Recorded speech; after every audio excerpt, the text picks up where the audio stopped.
बिहार विधानसभा का चुनाव इसी साल होना है, जिसे लेकर चुनावी तापमान चढ़ता जा रहा है। एक तरफ जुबानी जंग तो दूसरी तरफ पोस्टर वार। बिहार की सड़कों पर सियासी माहौल गर्म है। जी हां, नमस्कार, मैं हूं आपके साथ आलोक द्विवेदी। आप देख रहे हैं टीवी 27 न्यूज का खास कार्यक्रम मुद्दे की बात। बिहार में जैसे जैसे चुनावी बिगुल बजने की तैयारी हो रही है, वैसे वैसे सियासी सरगर्मियां अपने चरम पर पहुंच रही हैं। पटना की सड़कों पर एक नया पोस्टर वार छिड़ गया है और इस बार निशाने पर है राष्ट्रीय जनता दल यानी आरजेडी और लालू परिवार।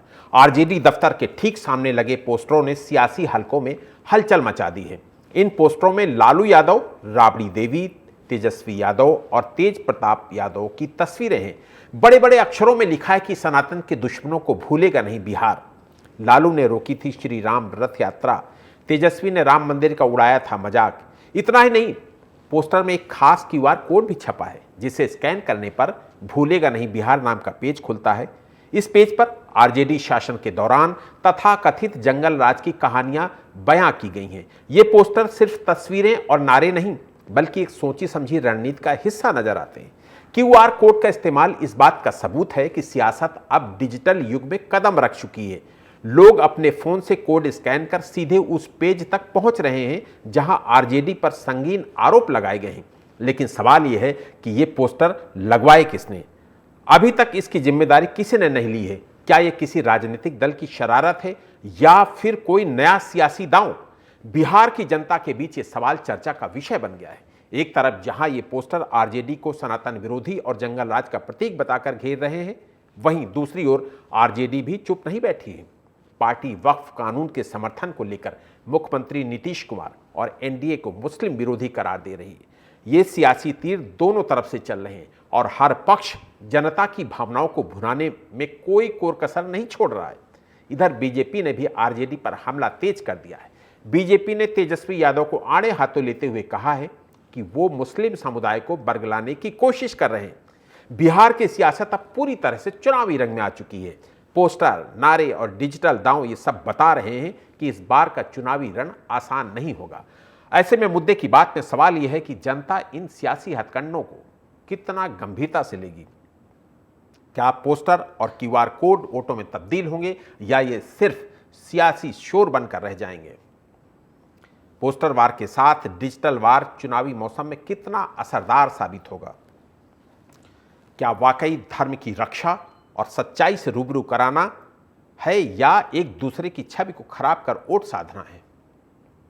इन तमाम सवालों और उसके जवाब के लिए चर्चा करने के लिए हमारे साथ तमाम खास मेहमान भी मौजूद होंगे। बहुत अहम सवाल जिनका जवाब अपनी चर्चा में तलाशेंगे। हमारे साथ बीजेपी से captain I Singh Bhadauria, BJP प्रवक्ता हमारे साथ जुड़ चुके हैं और इसके अलावा पॉलिटिकल एनालिस्ट डॉक्टर परमवीर जी भी हमारे साथ जुड़ गए हैं। सबसे पहले कैप्टन साहब, आपका बहुत बहुत स्वागत करूंगा और डॉक्टर परमवीर जी, आपका भी बहुत बहुत स्वागत करूंगा। कैप्टन साहब, पोस्टरों में सनातन धर्म का मुद्दा उठाया गया है। क्या बीजेपी इसे बिहार चुनाव में मुख्य मुद्दा बनाने जा रही है? क्योंकि जिस ढंग से पोस्टर पूरे पटना में लगाए गए हैं, उससे लगता है कि सनातन को आधार बनाकर बीजेपी इस बार आरजेडी को जमकर टारगेट करेगी। देखिए आलोक जी, भारतीय जनता पार्टी ने शुरू से ही राष्ट्रवाद, हिंदुत्व, सनातन इसको अपने एजेंडे में रखा है। हम कभी इस तरह की बात नहीं करते कि भारत का विरोध करें, सनातन का विरोध करें, हिंदू का विरोध करें। ये नहीं है। हम भारतीय संस्कृति में जन्मे हैं, भारतीय संस्कृति में पैदा हुए, बड़े हुए, तो ये संस्कृति हमारी अलग रंग में है। तो हम जहाँ जाते हैं उसी की बात करते हैं।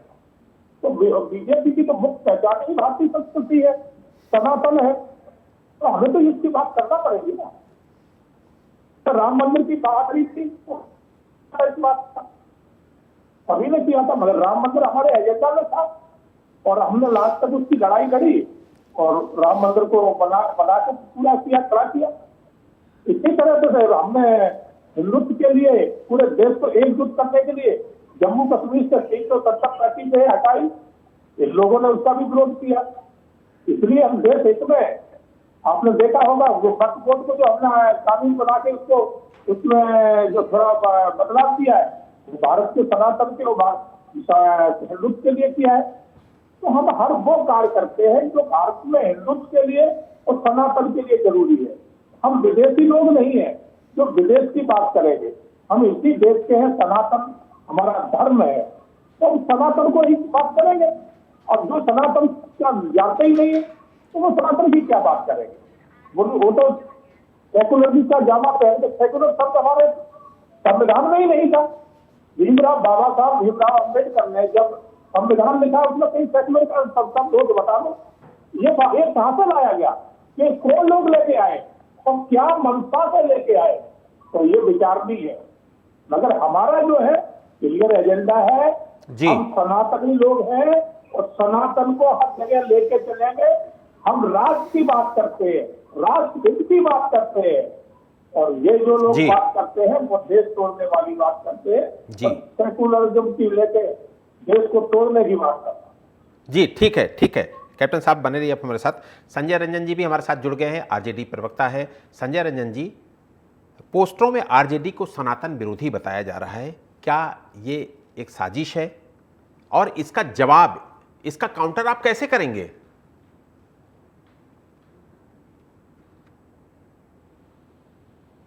संजय जी, आपको आवाज आ रही मेरी?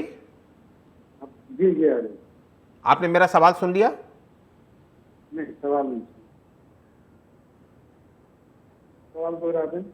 संजय जी, पोस्टरों में जो आरजेडी को सनातन विरोधी बताया जा रहा है, इसका कैसे काउंटर करेंगे? ये आपको क्या लग रहा है, साजिश है या इसका जवाब कैसे देंगे आप? अब किसी के कहने से या किसी के पोस्टर पे कुछ लिख देने से कोई व्यक्ति कुछ और हो नहीं जाता। इस देश में जितने भी हिंदू हैं सनातनी, और इसके लिए किसी के प्रमाण की आवश्यकता नहीं। जो लोग पोस्टर युद्ध में रत हैं, उनकी मंशा क्या है ये समझने की आवश्यकता है। हमने इन सब चीजों के प्रति कभी भी बहुत ध्यान नहीं दिया, क्योंकि हम ये मानते हैं।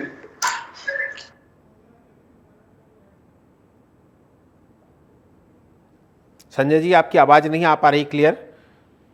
डॉक्टर परमवीर जी के पास चलते हैं। डॉक्टर परमवीर जी, आपको मेरी आवाज आ रही है? डॉक्टर परमवीर जी को भी मेरी आवाज नहीं आ रही है। कैप्टन आई सिंह के पास एक बार फिर चलते हैं। कैप्टन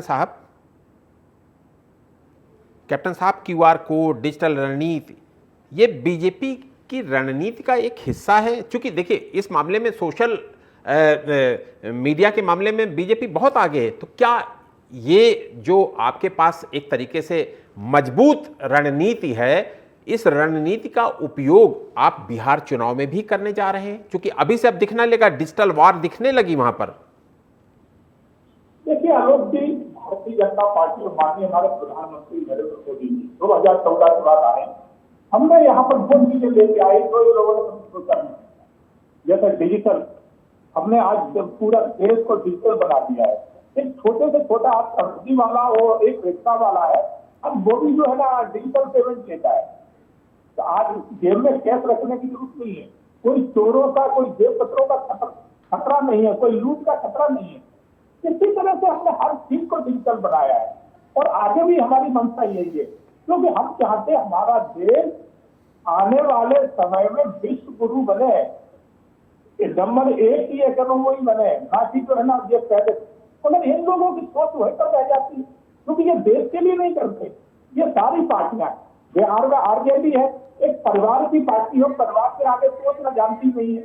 इसी तरह से कांग्रेस एक परिवार की पार्टी है, परिवार के आगे उसकी सोच नहीं है। समाजवादी एक परिवार की पार्टी है, परिवार के आगे सोचते ही नहीं। तो ये कहाँ से देश के लिए सोचेंगे, कहाँ ये डिजिटल और ये चीजें सोचेंगे, क्योंकि ये तो परिवार की पड़ी है ना। तो ये जब भी सत्ता में आते हैं देश को लूटते हैं, और इससे आगे इनकी और कोई सोच नहीं। ठीक है कैप्टन साहब, डॉक्टर परमवीर जी भी जुड़ गए हैं। डॉक्टर परमवीर जी, क्या बिहार में जो पोस्टर वार, डिजिटल वार चल रहा है, ये आने वाले विधानसभा चुनाव में इसका कोई असर देखने को मिलेगा, या अभी चूंकि वक्त है तब तक लोग भूल चुके होंगे? आलोक जी, देखिए, एक संस्कृत में एक सुभाषित होता है, प्रत्यक्षम किम प्रमाणम। जो चीजें पूर्व में हो चुकी हैं, अगर आप उसको जनता को याद कराते हैं बाद में, तो उनका असर होता है। ये देश में या विदेश में भी अगर बात की जाए, चुनावों में होता है। अगर मैं यहाँ पर एग्जाम्पल के साथ कोट करूंगा, अमेरिका के अंदर चुनाव जो मिस्टर ट्रंप ने अपना सारा चुनाव कैंपेन किया, वो मेक अमेरिका ग्रेट है, इसी टर्म के लेकर पोस्टर भी छापते थे, सोशल मीडिया के ऊपर भी वो अपने प्रोग्राम चलाते थे, इन्फ्लुएंस करने का कोशिश करते थे। तो हमने देखा अमेरिका के अंदर भी ट्रंप की सरकार बनी और मजबूती से बनी। तो ये पॉलिटिकल साइंस के में पढ़ाया भी जाता है कि जनता की याददाश्त को ताजा करने के लिए पोस्टर जो होता है, आजकल पोस्टर, पुराने जमाने में पोस्टर दीवार पे चिपकाए जाते, स्लोगन्स लिखे जाते थे। आपको अगर याद हो, जब राम मंदिर का आंदोलन पूरे चरम पर था, तब जगह जगह लिखा रहता था। तो वो बच्चों के या छोटे बच्चों की मत, वो जिनका राजनीति से कोई सरोकार नहीं होता, उनकी भी जुबान पे वो शब्द चढ़ गए। आज सोशल मीडिया के जमाने में जब हर आदमी के हाथ में मोबाइल है, तो ऐसी क्लिप्स आना, ऐसे पोस्टर्स आना, व्हाट्सएप के फॉरवर्ड आना, चाहे यूट्यूब पर आना, तो इनका दूरगामी असर होता है, चाहे कोई भी कर रहा हो। जैसे हमने देखा था अभी जब लोकसभा के चुनाव हुए थे, तो संविधान को खतरा बताकर जिस तरीके का नैरेटिव फैलाया गया, उसने बहुत बड़े एक धड़े को, लोगों के धड़े को प्रभावित किया था, जिसका चुनाव में हमने असर भी देखा। कहां भाजपा 400 की बात करती थी, कहां सरकार बनाने के लिए गठबंधन का सहारा लेना पड़ा उनको। इनको सीरियसली लेना चाहिए। ऐसे कैंपेन जो होते हैं ये दूरगामी असर डालते हैं। बिहार के अगर परिप्रेक्ष्य में हम बात करते हैं, बिहार में लालू जी का जो पुराना एक पॉलिटिक्स करने का स्टाइल था, हर नेता का पॉलिटिक्स का स्टाइल होता है, वो कभी भी धार्मिक नहीं रहे थे। धार्मिक जब मैं बोल रहा हूं तो धार्मिक ना तो वो हिंदुओं के लिए ही थे, धार्मिक ना ही वो मुसलमानों के लिए भी थे। वो हमेशा अपनी लिए पिच लाइन जो बनाते थे, वो अलग से बना के चला करते थे। अब तो उस पिच को देखते हुए अगर आज वो बोल रहे हैं, वो ऐतराज करते हैं चीज से कि हमें धार्मिक माना जाए, तो ऐसा मानना जाने जी ठीक है। इसका संजय रंजन जी से जवाब भी लेते चलते हैं। डॉक्टर परम जी, आप हमारे साथ बने रहिए। संजय रंजन जी, आपको मैंने पहले भी एक सवाल किया था, लेकिन मुझे लगता है कि उसका भी जवाब आप साथ ही देते चलिएगा। डॉक्टर परमवीर जी ने भी आप पर सवाल खड़े किए हैं कि आप धार्मिक दिखने की कोशिश जरूर करते हैं, लेकिन धार्मिक आप हैं नहीं, किसी भी धर्म के लिए धार्मिक नहीं है, ना हिंदुओं के लिए धार्मिक है, ना आप मुस्लिमों के लिए धार्मिक हैं। लेकिन सबसे बड़ा सवाल जो मैंने पूछा था आपसे कि जो पोस्टरों के जरिए आपको सनातन विरोधी बताने की कोशिश की जा रही है बिहार चुनाव से ठीक पहले, उसका कैसे काउंटर करेंगे आप? हमारा बिल्कुल स्पष्ट पक्ष है। हम धर्म को बहुत ही निजी मानते हैं और हमें मानते हैं कि जैसे ही आप इसकी निजता को अगर गहनता से समझते हैं, तो आप मानते हैं कि आप हिंदू होते हुए हिंदू हैं, आप मुसलमान होते हुए मुसलमान हैं। यही धर्मनिरपेक्षता की मूल भावना है और आप पूरी तटस्थता के साथ स्वीकार करते हैं कि हम कभी भी किसी भी मसले पर कोई धार्मिक पक्ष नहीं रखेंगे। इसका मतलब ये नहीं है कि हम विधर्मी हैं, हम सनातनी नहीं हैं। हमारा बड़ा ही मानना है कि राजनीति में सहयोग जिस तरह से मनुवादी विचारकों ने आरंभ किया है और आज उसकी परिणति आप देख रहे हैं, हम उसके विरुद्ध खड़े हैं और पूरी अपनी धार्मिक सापेक्षता के साथ खड़े हैं। हम इस आलोचना में फंसने वाले नहीं हैं कि आप हमको सनातनी कहें या घोर सनातन विरोधी कहें, ये आपका पक्ष, ये आपका प्रश्न है, इस पर भी आपको ही ढूंढना पड़ेगा। हमारा जो विषय है वो है दलित, जो वंचित वर्ग है, दलित वर्ग है, शोषित वर्ग है, उसके लिए युद्ध लड़ना, समर लड़ना, सामाजिक धरातल पर हम लड़ाई करते हैं और हम इन चीजों में उलझते नहीं हैं। हाँ, इतना निश्चित है कि अगर आप बाध्य करेंगे तो आपको माकूल उत्तर भी दिया जाए।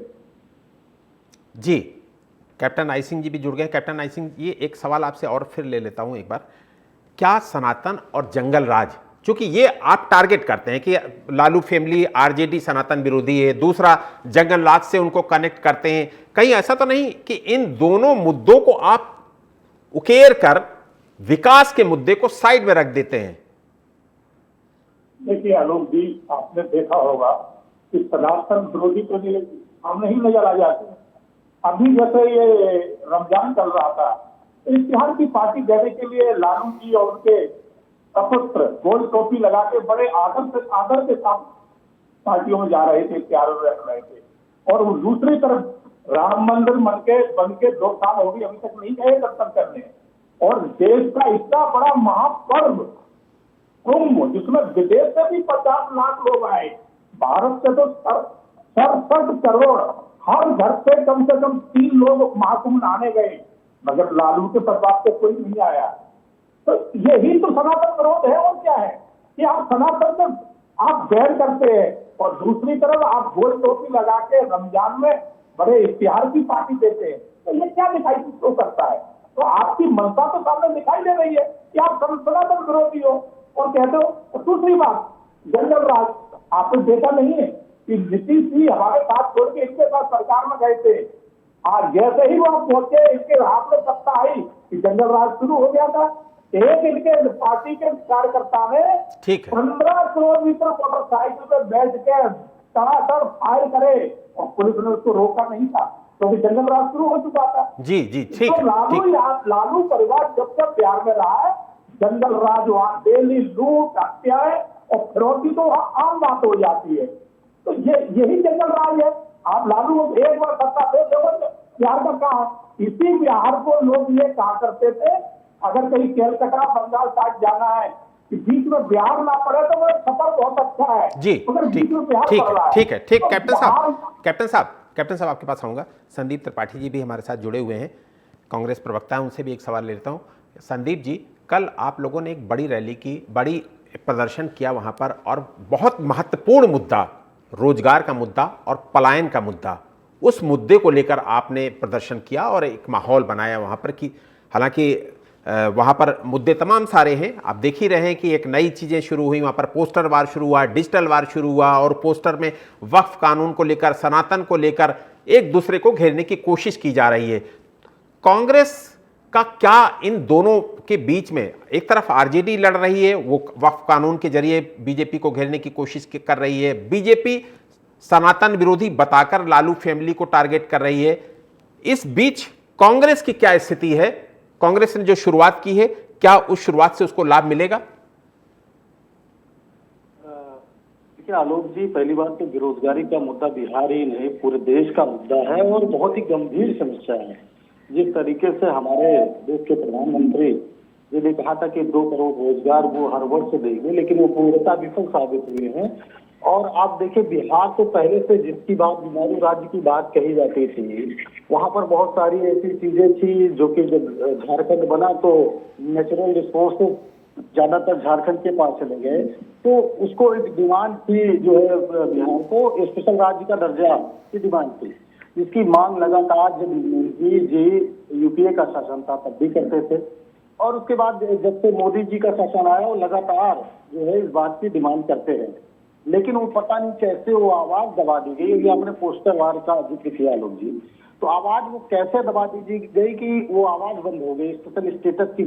स्टेट की बात ही अब नहीं होती है, और जिसके माध्यम से रोजगार मिल सकता था, कुछ फंड आते, उससे फैक्ट्रियां लगती, सामने को कम लगते। लेकिन आज ये सरकार की, चाहे वो डबल इंजन की सरकार हो, इनकी नीति है कि जो भी सार्वजनिक है उनको बेच लिए। बहुत सारी चीनी मिलें बंद है वहां पर, बहुत सारी फैक्ट्रियां जो पुरानी लगाई थी कांग्रेस के रिज्यूम में वो बिहार में आज बंद है, और बिहार का मजदूर जो है आपको हर प्रदेशों में मिल जाएगा, तो वो मजबूरी उत्तर प्रदेश के साथ दी गई है। तो ये जहां से मैं आता हूँ ये गंभीर विषय है, और ये आप आते हैं सुशासन की बात करते हैं, आप देखिए जो है सुशासन के नाम पर लगातार जो है बिहार में हत्याएं हो रही है, बलात्कार हो रहे हैं, डकैती हो रही है। और एक बात और मैं कहूँगा, पोस्टर वार की बात, नीतीश जी वही हैं जिसका डीएनए मोदी जी ने चेक कराया था। नीतीश जी वही है, ये वही सरकार है जिसके मुखिया ने, जिसके साथ 17 साल सरकार चलाने के बाद कहा था कि 41 घोटाले हुए थे, सृजन घोटाला से लेके 41 घोटालों का नाम मोदी जी ने पढ़ा था। तो घोटाले का क्या हुआ? मोदी जी ने एक बार आकर कहा था कि 10,000 दूं, 20,000 दूं, चलो 1 लाख करोड़ दिया, जैसे अपने बप्पा का माल था, वो कहाँ माल चला गया, कितना दिया भाई आपने?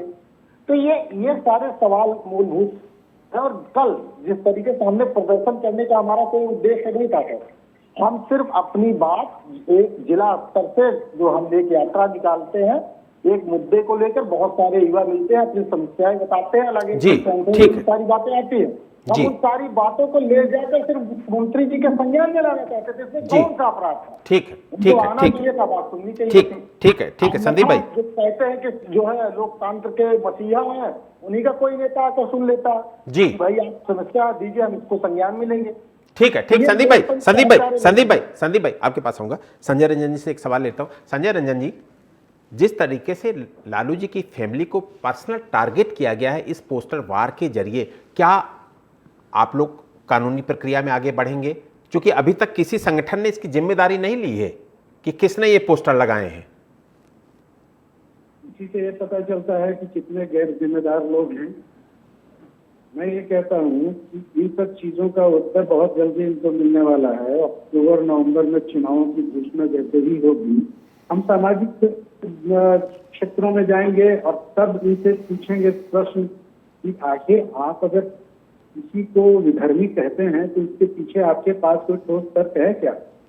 अगर आपने इस तरह के पोस्टर्स लगाए तो उसके पीछे आपकी मनोवृत्ति क्या है, स्पष्ट करें। तो ये सामाजिक लड़ाई है, और जब कभी कोई भी पार्टी जन सरोकारों को लेकर पिछड़े और दलितों और शोषितों को लड़ाई लड़ती है तो जो मनुवादी विचारक हैं वो यही मानते हैं कि जंगल राज की स्थापना चाह रहे हैं।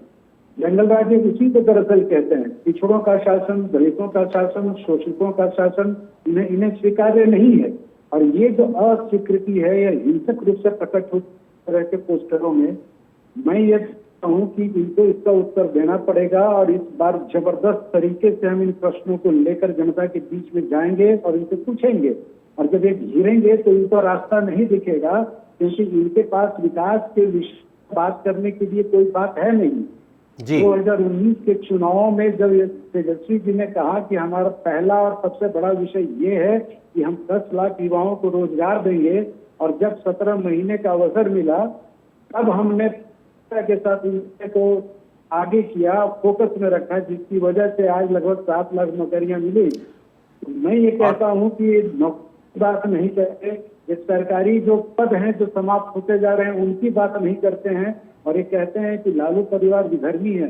अरे जनाब, लालू जो है शोषितों, वंचितों, दलितों की आवाज है, उनका मसीहा है। ठीक है, ठीक है, ठीक है संजय जी, ठीक है, ठीक है। संदीप भाई 10 सेकंड अपनी बात खत्म करिएगा, वक्त का में थोड़ा थोड़ा सबसे सवाल लेने छोटे छोटे। जी, एक मजेदार, जो भी साथी रहे हों, उन्होंने बात सामाजिक न्याय की बात कही, उसमें एक बात मैं ऐड और कर देना चाहता हूँ।